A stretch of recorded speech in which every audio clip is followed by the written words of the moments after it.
Hey y'all, welcome to another episode of Sugar-Free Self-Care TV. So in today's episode, you're gonna walk away with knowing how to know if your sugar cravings are physiological or emotional.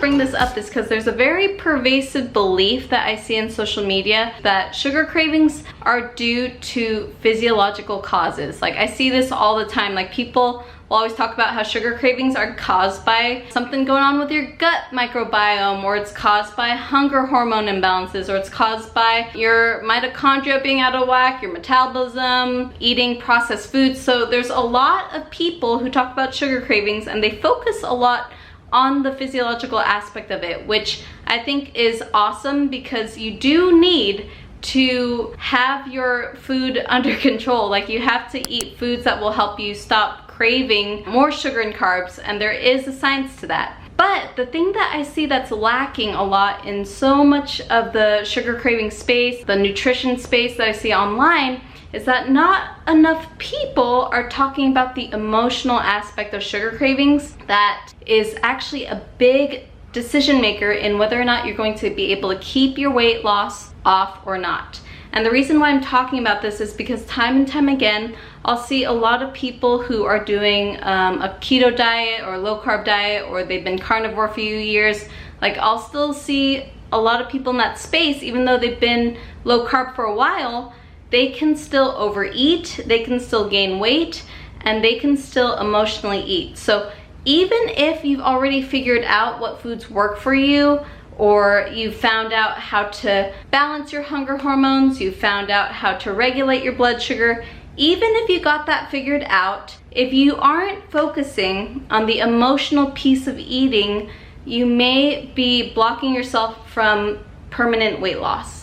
So in this video, you're going to learn whether or not your sugar craving is for a physiological reason, biological reason in your body, or if it's related to an emotional reason, or if it's both, because I definitely had both when I was starting out a few years ago on the keto diet. Stay tuned all the way till the end if you want to know which category you fall under, and if you want to know my best tips for how to handle either one. So first I want to talk about how to know if you have a physiological craving for sugar. And so when I say physiological, again, it's related to something going on in your body, basically. Like, is there some kind of hormone imbalance? Is there some kind of blood sugar regulation that needs to be focused on? All those sort of physiological aspects of it. So the best ways to tell if you have physiological cravings for sugar is if you have any of the following signs and symptoms that I'm going to go over. So one of the most obvious ones is that, number one, you're still feeling hungry after you ate within about 30 minutes to an hour after your meal. If you're noticing like your stomach's really grumbling and it's a really nagging, really persistent, really loud hunger that like your stomach's really like, eat something,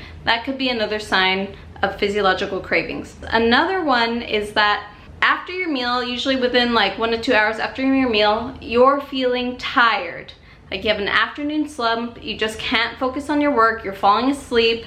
That's another sign that there might be a physiological craving going on. Another thing that's really common is that if you are finding yourself wanting to eat within 3 hours and you're very cranky and irritable if you don't have food within like 3 hours. Like you get hangry, you get moody, you get restless, you get agitated if you're not eating right away. So if you had one or two or all of the symptoms that I listed, most likely you may have a physiological sugar craving going on, and I'll talk more about how to address that by the end of this video.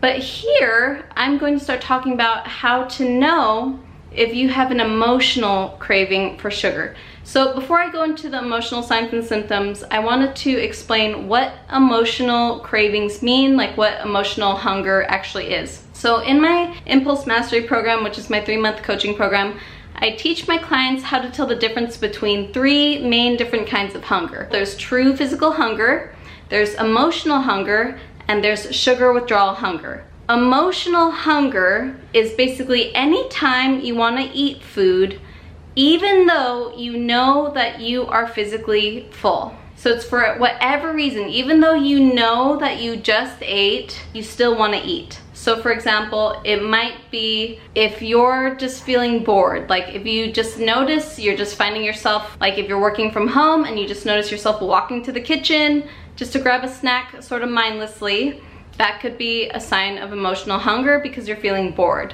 Or maybe you're feeling stressed, and that was a big one for me. I was a big stress eater as a nurse for a long time. So whenever I was feeling overwhelmed or stressed, I would just go down to the hospital cafeteria and buy some cookies, or I'd eat some cookies in the staff break room, or go to the vending machine and buy pop chips. It didn't have to do with hunger, I just wanted to eat. So if you notice yourself wanting to eat for, again, any other reason, like if you didn't have any of those symptoms I listed earlier with the physiological cravings, and you know that you're physically full, that you already had something to eat that day, it's most likely an emotional hunger, an emotional craving for sugar that is going on. So if you're wondering, okay, Charmaine, I realize that, you know, maybe there is more to this emotional eating thing. Maybe I am eating for certain reasons besides just a physiological issue. Maybe there's an emotional issue going on.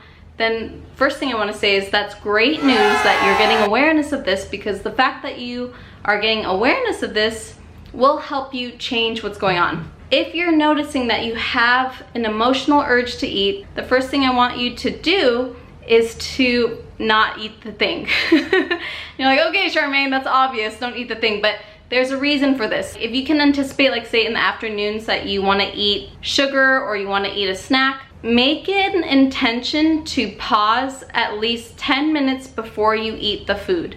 Because when you pause and when you don't grab for the food sort of automatically and reactively, when you don't just get that food right away, you're going to notice and you're going to have an opportunity to ask yourself, what am I feeling right now? So the first step to help with emotional eating is really like you have to identify like what is the emotion that you're wanting to avoid with food. That's the very first step to help you with ending emotional eating, but you gotta first just notice like what are you even feeling there? Like what bodily sensations are going on when you don't eat the food, when you're not able to escape from the feeling? What do you notice? What can you observe? And when you find out that emotion, that's where we could finally start working on helping you not eat to avoid that emotion. All right, you guys, if you want some freebies on this, if you found out by the end of this video, you're like, oh, I have physiological cravings for sugar, or oh, I have an emotional craving for sugar, or maybe you have both, because again, I had both when I was a nurse in the hospital. If you want my best tips on physiological cravings, you can download my free sugar-free guide by clicking the link in the caption, and that will help you learn what foods to eat to help you regulate your hunger hormones and your blood sugar levels so that you're not constantly wanting to eat sugar and carbs because of the glucose spikes and dips, okay? So eating those foods in the food guide will help you stabilize your blood sugar levels, regulate your hunger hormones so you're not hungry all the time. If you're noticing though that you have an emotional craving for sugar, check out my free impulsive eating quiz, which you could see the link underneath the video. And when you take this quiz, you'll get to see which of the 4 impulsive eating types you are. And then when you take that quiz, you could get my free guide to learn how to maximize your type so you could lose weight for good. All right, guys, so that's all I have for you today. If you have any questions on this, go ahead and post in the comments below. I'll see you all in the next video. Take care.